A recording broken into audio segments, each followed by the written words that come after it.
కథాస్రవంతి నిరంతర కథాప్రసార వాహిని కథల భాండాగారం కథాస్రవంతిని ఆదరిస్తున్న అభిమాన శ్రోతలకు నమస్కారం. ఈనాటి కథకు స్వాగతం. ఈరోజు మీరు వినబోయే కథ కవిల కట్టలు. రచన శ్రీ సనత్ పసుమర్తి. వినిపిస్తున్నది పప్పు భోగారావు.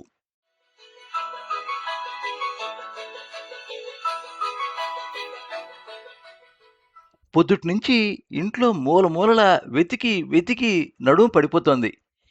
ఇంక సహనం నశిస్తోంది. పైగా ఈ దుమ్మొకటి. అసలే నాకు దుమ్మంటే ఎలర్జీ. పాత పుస్తకాలు, కాగితాల కట్టలు ఉన్న చోటికి వెళ్తే నాకు కళ్ళు నీళ్లు కారడం, విపరీతంగా తుమ్ములు రావడంతో నానా యాతన పడతాను. అయినా తప్పదని ముక్కు గుడ్డ కట్టుకుని మా అబ్బాయి మోజుపడి కొనుక్కున్న స్విమ్మింగ్ కళ్ళజోడు పెట్టుకుని వెతుకుతూనే ఉన్నాను. ఇప్పటికి మా అమ్మ 4 సార్లు, మా ఆవిడ 4 సార్లు వచ్చి కాస్త ఏమైనా తినమని ఒకరు, కనీసం కాస్త కాఫీ అయినా తాగమని మరొకరు బతిమాలుతూనే ఉన్నారు. ప్రతిసారి నేను వాళ్ళకి చెప్పే సమాధానంలో కాఠిన్యం పెరిగి చివరికి నిస్సహాయంగా అరిచాను. ఇక ఉండబట్టలేక వాళ్ళిద్దరూ ఏకమై నా మీద ఎదురుదండెత్తారు. నేను నోట్లో పెడతాను, నువ్వు వెతుక్కో అని అమ్మ. అసలు దేనికోసం వెతుకుతున్నారో చెప్తే నేను వెతికి పెడతాను కదా అని మా ఆవిడ నోరు చేసుకోవడంతో దీర్ఘంగా నిట్టూరుస్తూ తల పట్టుకుని కూర్చుండిపోయాను. ఈ నాన్నగారు ఒక్క పని సరిగ్గా చెయ్యలేదు. నాలో నేను సణుక్కోవడం ఇది బహుశా 100వ సారి. అవసరమైన కాగితాలు ఒక్కటి సరిగ్గా దాచి ఉంచలేదు. ఎప్పటివో పనికిరాని కవిల కట్టలన్నీ పెట్టెల నిండా నింపి పెట్టారు గాని వాటిలో పనికొచ్చేది ఒక్కటీ లేదు. ఏమీ తెలియని పల్లెటూరి మొద్దులు. అదంతా ఎందుకు? రిటైర్ అయిన తర్వాత నా ఫ్రెండ్ వాసుదేవరావు పిల్లలు తమ తండ్రి చిన్నప్పటి ఫోటోలు అన్నీ పోగు చేసి ఒక వీడియో చేసినప్పుడు అబ్బా ఎంత బాగుందో అనుకున్నాను. నాకు కూడా అలా చేయించుకోవాలని మనసులో కోరిక. కానీ పుట్టినరోజులకు సర్ప్రైజ్ అంటూ ఈ కాలం పిల్లలు చేసే హడావిడి, వాళ్ళు పార్టీ చేస్తారని తెలిసి కూడా తెలియనట్లు వేసే సినిమా వేషాలు అంటే నాకు కంపరం. నా కోరిక బయట పెడితే నీ దాకా వస్తే గాని అని ఎక్కడ ఎత్తి చూపుతారో అనే భయంతో మా అబ్బాయికి మా ఆవిడతో చెప్పించాను, ఆవిడ మొహంలోకి చూడకుండా. పాత ఫోటోలు ఏవి దొరక్క అదేదో ఏఐట దాంతో తయారు చేశాడు కానీ నేనుగా లేను దానిలో. అప్పుడు మళ్ళీ అనుకున్నాను, ఈ నాన్నగారు ఒక్క పని సరిగ్గా చెయ్యలేదు అని. చిన్నప్పుడు ఒక్క ఫోటో అయినా తీయించాలనే తెలివి అమ్మకి గాని నాన్నగారికి గాని లేకపోయింది. పల్లెటూరి బైతులు అని మళ్ళీ మళ్ళీ అనుకుంటూ ఉండగా వెక్కిళ్ళొచ్చి మంచినీళ్ళ కోసం చూసేదాకా నేను గమనించలేదు అమ్మ నోట్లో అన్నం పెడుతూ ఉంటే తింటున్నానని.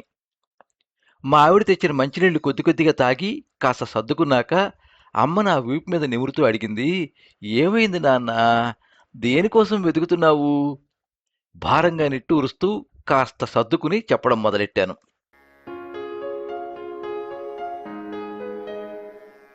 నాన్నగారి ద్వారా వంశపారంపర్యంగా వచ్చిన పొలం ఉంది మాకు. నా ఉద్యోగ బాధ్యతలలో పడి ఒక్కనాడు కూడా పొలం వెళ్ళి చూడలేదు. కౌలుదారు మీద ఆధారపడి వాడిస్తే తీసుకోవడం, లేకపోతే లేదు అన్నట్లు గడిచింది 35 సంవత్సరాలు. కాలక్రమేణా ఆ కౌలుదారు హయాం పోయి వాడి కొడుకులు రావడం, వాళ్ళ పద్ధతి తేడాగా ఉండడంతో నేను రిటైర్ అయ్యాక ఆస్తిపాస్తులు చూసుకోవడానికి పల్లెటూరికి రావాల్సిన అవసరం ఏర్పడింది. మా పెదనాన్నగారి పిల్లలది ఇదే పరిస్థితి. వాళ్లలో ఒకరు తమ వాటా అమ్ముకుని అమెరికా వెళ్ళిపోవడానికి నిర్ణయించుకోవడంతో మొదలైంది అసలు సమస్య. రెవెన్యూ వారు కొత్తగా ఇచ్చిన పట్టాదారు పుస్తకాలలో ఒకరి సర్వే నంబర్లు మరొకరికి పడ్డట్టు, అన్నీ తప్పుల తడకలుగా ఉన్నట్టు అర్థమైంది. వంశపారంపర్యంగా వచ్చిన ఆస్తిని తాత, తండ్రులు పంచుకున్నప్పటి దస్తావేజులు ఎవరి వారికి ఉన్నా వాటిలోని వివరాలకు కొత్తగా వచ్చిన పట్టాదారు పుస్తకాలలో ఉన్న వివరాలకు పొంతనలేదు. పంచుకున్న వారందరూ మంచివాళ్లే కావడంతో ఇంతకాలం ఎక్కడా తేడా రాలేదు. ఇప్పుడు ఎవరు అమ్ముకుందామన్నా కూడా అందరి సర్వే నంబర్లు సరిచేయించాల్సిందే. అందుకే అందరం కూర్చుని పెద్దవాళ్లు రాసుకున్న వీలునామాలు, పంపకాల జాబితాలు ఏమైనా ఉన్నాయేమో వెతికి చూద్దాం అని నిర్ణయించుకున్నాం. ఎవరి ప్రయత్నాలు వారు చేశారు కానీ ఎక్కువ మంది ఉద్యోగరీత్యా అనేక ఊళ్ళు తిరగడంతో మా వద్ద ఏ కాగితాలు దొరకలేదని చేతులెత్తేశారు. చివరికి ఆ బాధ్యత అంతా నా మీదే పడింది. బాధ్యత మీద పడవేయడమే కాక ఇలా చెయ్యి, అలా చెయ్యి అని ఉచిత సలహాలు ఇస్తే నాకు ఒళ్ళు మండిపోతోంది. బాబాయ్ పాత స్నేహితులు ఎవరైనా ఉంటే వాళ్ళ సలహా తీసుకోమని మా పెదనాన్న కొడుకు ఢిల్లీ నుండి ఫోన్లు చేస్తూ ఉంటే నాకు పుండిపై కారం చల్లినట్టు అనిపించింది. నాకు పల్లెటూళ్ళన్నా, పెద్దగా చదువు లేని వాళ్ళన్నా, బురద అన్నా, దుమ్ము అన్నా, గతుకుల రోడ్లన్నా, కరెంటు పోవడం అన్నా పరమ చిరాకు. 35 సంవత్సరాల ఉద్యోగ జీవితం, హోదా నేర్పిన అలవాట్లు ఇవి. అది నేను అహంకారం అనుకోను. వాళ్ళ పిల్లల జీతాలు, వాళ్ళకొచ్చిన కట్నాలు గొప్పగా చెప్పుకోవటం, మనకి జీతం ఎంతొచ్చుద్దంటారు అని అడగటం పల్లెటూళ్ళలో సర్వసాధారణం. ఆ మాట అడిగిన వాళ్ళని ఏమాత్రం మేనర్స్ లేని వాళ్ళు అనుకుంటూ తప్పించుకుని వెళ్ళిపోతూ ఉండేవాడిని. నాన్నగారికి ఇటువంటి స్నేహితులు ఉండటం, సాయంత్రం అయ్యేటప్పటికి ఆయన వాళ్ళతో కలిసి మా అరుగుల మీద కబుర్లు చెప్పుకోవటం నాకెంత మాత్రం నచ్చేది కాదు. నేను ఉద్యోగం చేసే ఊళ్ళకి నాన్నగారు పంచకట్టు పైన కండువతో రావడం కూడా నాకు నచ్చేది కాదు. ఏదో ఒక వంక చెప్పి పార్టీలకు, ఫ్రెండ్స్ ఇళ్లకు తీసుకువెళ్లకుండా తప్పించుకునేవాడిని. వాళ్ళందరి నాన్నలు తమ ఉద్యోగానుభవాల గురించి, తమ పెట్టుబడులు, అద్దెల ఆదాయాన్ని గురించి గొప్పగా మాట్లాడుతూ ఉంటే, నాన్నగారు నాట్ల గురించి, పంట కోతల గురించి మాట్లాడడం నాకిష్టం ఉండేది కాదు. ఇదే మాట నాన్నగారితో ఒకసారి చూచాయిగా అన్నాను. అప్పుడు తామరాకు మీద నీటి బొట్టులాగా ఆయన చెప్పిన సమాధానం నాకు రుచించలేదు. పొలంలో ఉద్యోగం చేయలేరు, ఉద్యోగంలో నాట్లేయలేరు. కానీ జీవితాన్ని అర్థం చేసుకుని సరిగ్గా నాటుకుంటే తృప్తి అనే పంటను కోసుకోవచ్చు ఎక్కడైనా. నిజమే కదా అని ఈ మధ్యనే అనిపిస్తోంది. కానీ ఎందుకో ఏదో అడ్డుపడుతోంది. అది అహంకారమేమో అని ఒక పక్కన అనిపిస్తున్నా మనసు ఒప్పుకోనియడం లేదు. అప్రయత్నంగా మళ్ళీ నాలో నేనే సణుక్కున్నాను. ఏది ఏమైనా నాన్నగారు ఏ పని సరిగ్గా చేయలేదు, ముఖ్యమైన కాగితాలు ఏవి జాగ్రత్త చేయలేదు అని. దాంతో ఇంకా మూలమూలలా వెతికి పాత కాగితాలు, ఆలేఖనాలు తిరగేయక తప్పలేదు. అటక మీద ఎలుకలు పరిగెత్తిన శబ్దం వినపడడంతో ఆలోచనల నుండి బయటపడ్డాను. వెదుకులాట మళ్ళీ మొదటికొచ్చింది. కావడి పెట్టె, భోషాణం, ట్రంక్ పెట్టెలు, కాశీ బుట్టలు, లెదర్ బ్యాగులు, అల్మరాలు, గూళ్ళు అన్నీ వెతుకుతూనే ఉన్నాను.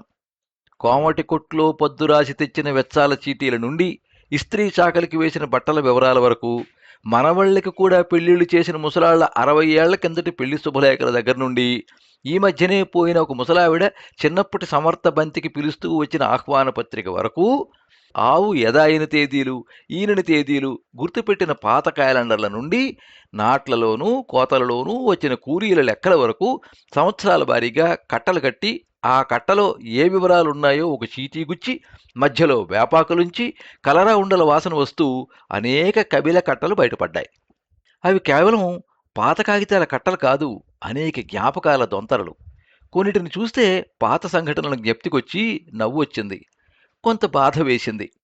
మా తాతగారి కాలం నుండి వస్తున్న పాడైపోయిన బ్యాటరీ లైటు, రేడియో, దీపం బుడ్డి, నస్యం డిబ్బి మాత్రమే కాక, నాకు ఉద్యోగం వచ్చిన కొత్తల్లో కొనిపెట్టిన బటను గొడుగును కూడా ఎంత జాగ్రత్తగా దాచుకున్నారో. అది పాడైతే కొత్తది కొనిపెట్టవచ్చుననే ఆలోచన నాకు రాలేదు.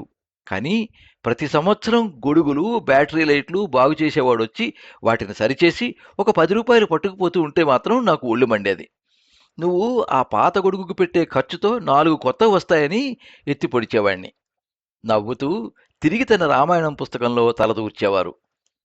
నేనప్పటికే నా గొప్పతనం మీద, ఆయన స్వభావం మీద ఏర్పరచుకున్న స్థిరమైన అభిప్రాయాలు ఆ నవ్వుకు సరైన అర్థాన్ని వెతకనివ్వలేదు.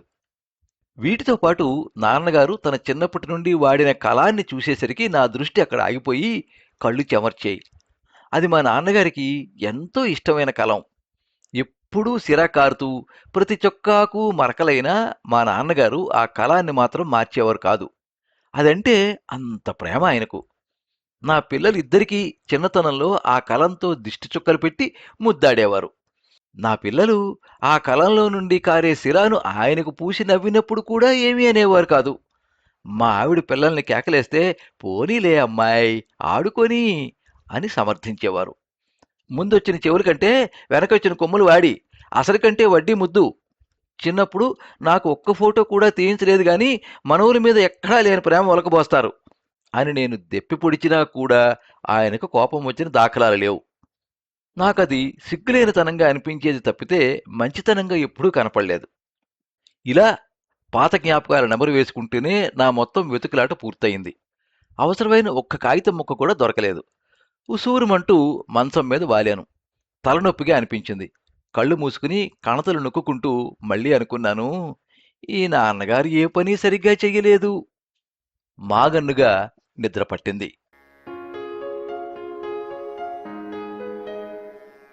దొడ్లో చెట్టెక్కి జామకాయలు కోసుకుంటున్న నన్ను చూసి, మరీ పైకెక్కకి నాన్నా అని చెబుతూ చెట్టు కింద ఉన్న బావి మీద నులక మంచంతో మూస్తున్నారు నాన్నగారు. పక్క ఊరు బడి నుండి నడిచి వస్తున్న నేను వర్షంలో తడుస్తూ ఉంటే నన్ను తీసుకువెళ్ళడానికి గొడుగేసుకుని ఎదురొస్తున్నారు నాన్నగారు. పరీక్షలు రాసేందుకు బస్సులో వెళ్లాల్సి వస్తే ఖాళీ లేక నన్ను కూర్చోపెట్టి తాను నిలబడి ప్రయాణం చేస్తున్నారు నాన్నగారు. బాకీ వసూలు కోసం వచ్చిన షావుకారుతో, మా వాడికి ఉద్యోగం వచ్చిందయ్యా, ఇక నాకు కాస్త వెసులుబాటు వస్తుంది, ఈ సంవత్సరం పంటలు తీర్చేస్తాను అంటూ ఉంటే, షావుకారు మాట్లాడిన అవమానపు మాటలు నా చెవిన పడకూడదని అతడిని అవతలిగా తీసుకెళ్లేందుకు ప్రయత్నిస్తున్నారు నాన్నగారు. అమ్మ చేసిన జంతికలు జున్ను తీసుకుని నన్ను చూసేందుకు నేను ఉద్యోగం చేసే ఊరొచ్చారు నాన్నగారు. నా ఉద్యోగంలో ఏవో ఒడిదుడుకులొచ్చాయని బాధపడుతూ ఉంటే తన పూజ పెట్టె దగ్గర కూర్చుని సుందరకాండ పారాయణం చేస్తున్నారు నాన్నగారు. ఆ పూజ పెట్టె అంటే ఎంత భక్తి ప్రపత్తులో ఆయనకు. జాగ్రత్తగా ఎప్పటికప్పుడు తుడిచి శుభ్రం చేసేవారు. ఎవరు ముట్టుకున్నా సున్నితంగా వద్దనేవారు. కానీ ఈసారి ఎందుకో నాకు అందిస్తున్నారా పెట్టెను, అదే చెరగని చిరునవ్వుతో. అదే అది వరకు నేను చులకన చేసిన చిరునవ్వు. జ్ఞాపకాల దొంతరలన్నీ సినిమా రీళ్లలాగా కదులుతూ ఉండగా, నాన్నగారు నాన్నగారు అంటూ కలవరిస్తున్న నన్ను మా అమ్మాయి తట్టి లేపితే ఉలిక్కిపడి లేచాను.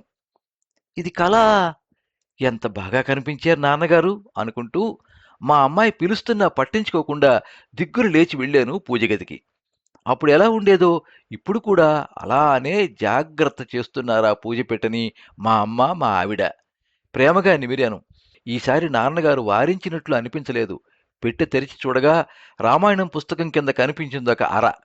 అక్కడ కూడా ఒక కవిల కట్ట దొరికింది. ఆత్రంగా ఆ కట్టను విప్పాను. ఆశ్చర్యం!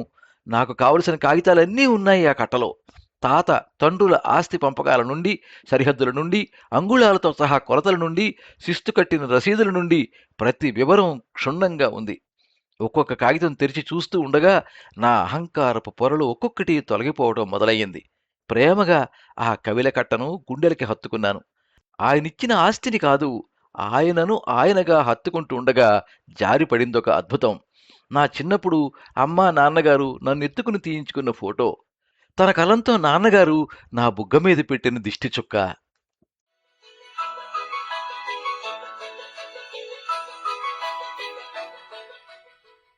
మీరింతవరకు కవిల కట్టలు కథ విన్నారు. రచన శ్రీ సనత్ పసుమర్తి. వినిపించినది పప్పు భోగారావు. ఈ కథ 2026 సంవత్సరం ఏప్రిల్ 26వ తేదీ ఆదివారం ఈనాడులో ప్రచురితమయ్యింది. ఈ కథనం మీకు నచ్చినట్లయితే ఈ వీడియోని లైక్ చేయండి, మీ మిత్రులకు షేర్ చేయండి, మీ అభిప్రాయాన్ని కామెంట్స్లో తెలియజేయండి.